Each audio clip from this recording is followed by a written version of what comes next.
तर काल मी एक व्हिडिओ पोस्ट केला होता ज्याच्यामध्ये मी बोललो होतो की मी बिग बॉस मराठीमध्ये जातो आणि खूप कमी समयामध्ये त्याच्यावर मिलियन व्ह्यूज आला आणि तो व्हिडिओ व्हायरल झाला आणि खूप लोकांचे कॉमेंट आले, कॉंग्रॅच्युलेशन कॉंग्रॅच्युलेशन कॉंग्रॅच्युलेशन. आणि ते लोकांनी एक्साइटमेंटमध्ये तो व्हिडिओला पूर्ण बघितले नाही, व्हिडिओच्या शेवटी बघितले नाही आणि तो कॉंग्रॅच्युलेशन कॉंग्रॅच्युलेशन करत होता.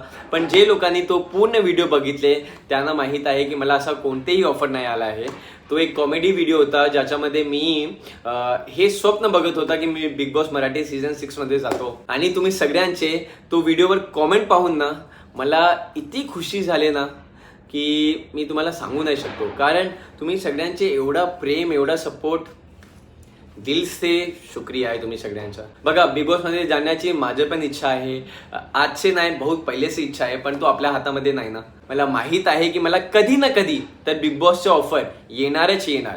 पण मला पता नाही काय झालंय, मला हा सीझन मध्येच जायचंय. तुम्हाला माहित आहे मी ना काल रात्री 4 वाजे झोपले. माझे ना भिजात बिग बॉस फिरत होते आणि मला माहित आहे की मी ना बिग बॉस साठी एक परफेक्ट कंटेस्टंट आहे. कारण जेव्हा भगवान सुधीर सिंगला बनवत होता ना तेव्हा तो सर्व क्वालिटी सुधीर सिंग मध्ये टाकले जे एक बिग बॉस कंटेस्टंट मध्ये होला पाहिजे. जसे की स्टँड घेण्याची क्वालिटी, टास्क करण्याची क्वालिटी, हसवण्याची क्वालिटी, बात करण्याची क्वालिटी, रिश्ते निभावण्याची क्वालिटी आणि सबसे महत्वपूर्ण एंटरटेन करण्याची क्वालिटी. हे सर्व क्वालिटी माझ्या अंदर आहे, तरी पण माझ्या हातात काय नाही आहे. कारण हे सब कुछ बिग बॉस मराठीच्या हातामध्ये आहे, कलर्स मराठीच्या हातामध्ये आहे. आमच्या हातात काय नाही.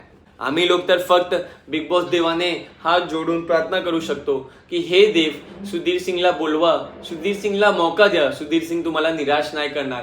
हे सुधीर सिंगचं वचन आहे आणि सुधीर सिंगचं वचन कधीही काय होते. आणि तुम्ही सगळे पण बिग बॉस मराठीला टॅग करा, कलर्स मराठीला टॅग करा आणि त्यांना बोला की सुधीर सिंगला बघा, सुधीर सिंगला एक बार कन्सिडर करा आणि सुधीर सिंगला मौका द्या. तुम्ही पण काही हेल्प करू शकतो तर करा, कारण माझ्या हातात तर काय नाही. सगळे बिग बॉस देवांच्या हातामध्ये आहे. बोलो बिग बॉस देवची जय.